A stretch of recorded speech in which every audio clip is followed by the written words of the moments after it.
But firstly to overseas, and President Obama has now signed legislation that ends the US government shutdown and raises America's debt ceiling. Earlier, the Senate passed the bipartisan agreement with an overwhelming majority, and the Republican-controlled House followed. But the deal is only a temporary fix that is likely to see the same issues debated again in the new year. For more on this and the implications for Australia, I spoke to David Smith from the US Studies Centre at the University of Sydney. David Smith, welcome to Capitol Hill. Thank you for having me.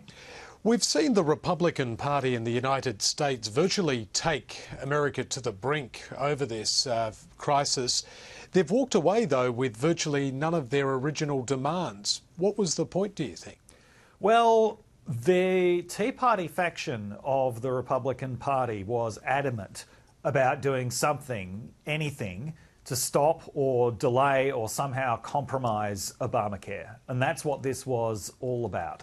So they really thought that given last time they actually took the country to the brink on a debt ceiling standoff, they got significant concessions out of the Democratic Party on taxation and spending. They thought that this time they might actually be able to, if not stop completely, to at least severely compromise Obamacare in some way. But it turned out that Democrats value this piece of legislation so highly, especially President Obama. It is the major thing that they've achieved in the last 4 years, that there was no way that they were going to compromise on this. And after 2 weeks, it just became very, very clear that they weren't going to compromise on this. And by this time, there were enough non-Tea Party Republicans who realised that the fight was over, who were prepared to vote with Democrats to actually raise the debt ceiling this afternoon.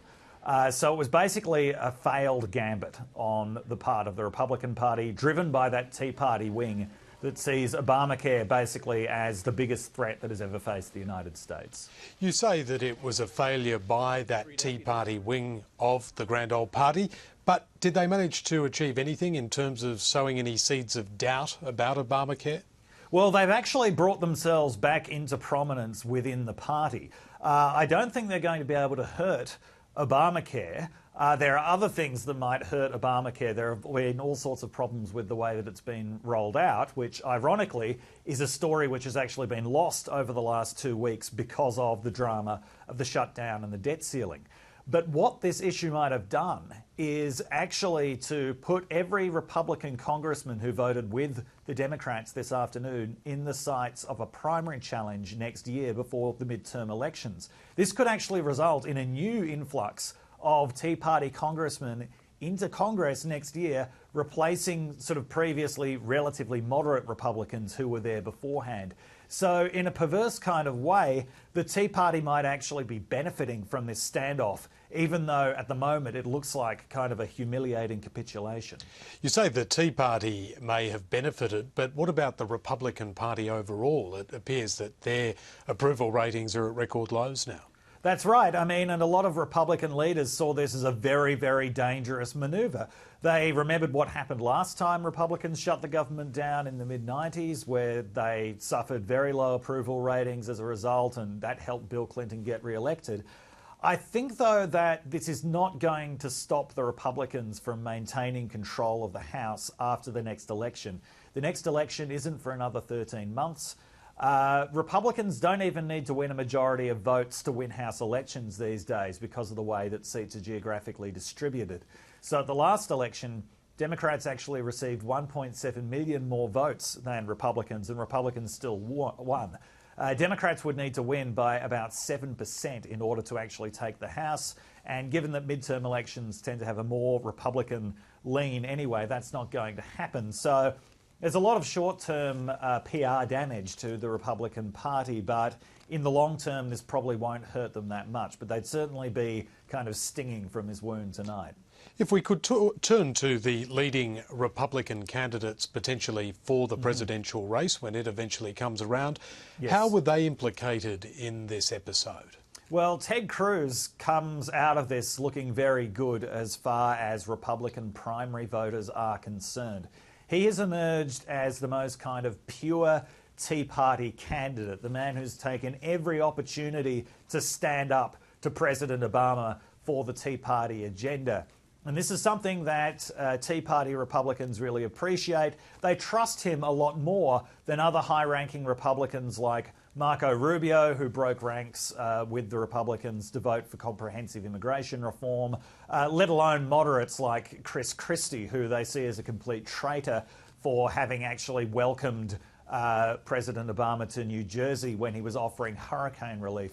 So at the moment, Ted Cruz seems to be the most kind of pure and certainly the best known Tea Party candidate for president. And this is why in most polls he seems to be leading that nomination race. And certainly in this battle, he really reaffirmed his credentials as someone who was just prepared to fight seemingly almost to the death for the Tea Party agenda. But does a person like Ted Cruz stand a realistic chance of ever making a proper bid for the White House? I don't think so at all. I think that he could well win the nomination, and there's no way that he would beat a Democrat like Hillary Clinton. But what we've seen, kind of disturbingly, over the last couple of years is that Republicans seem to have lost any conception of actually how to measure their chances of electoral success compared to a Democratic contender.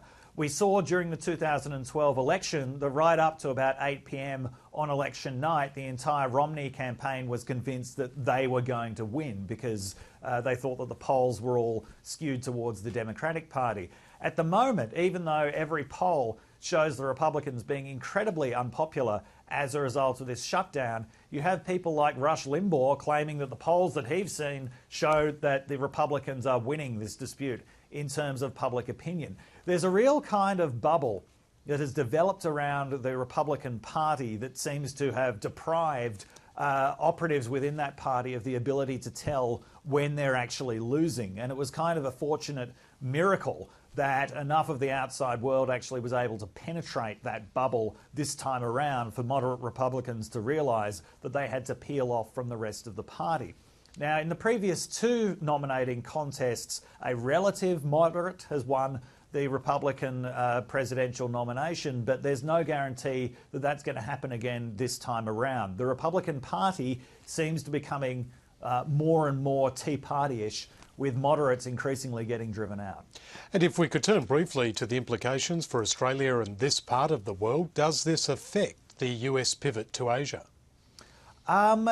It does affect the US pivot to Asia in that while a crisis like this is going on, the president has absolutely no time for foreign policy whatsoever. So, for example, President Obama actually missed the G20 meeting in Indonesia as a result of this. So this sort of frees up the president a little bit more for foreign policy. The pivot to Asia is something that was announced a few years ago, but that no one has ever actually had much time to carry out. And certainly immediately after it was announced, the Middle East blew up in a lot of ways with conflicts flowing on from the Arab Spring. And so the US has essentially never got around to actually doing the so-called pivot for Asia. Maybe this pivot to Asia, maybe this actually frees up some room for that. But certainly the most immediate effect for us of the debt ceiling getting lifted is that the markets are going to breathe a sigh of relief. This means that at least for a few more months, there is no danger that the United States is going to default on its debt. If that had happened, there would have been completely catastrophic consequences for the rest of the world.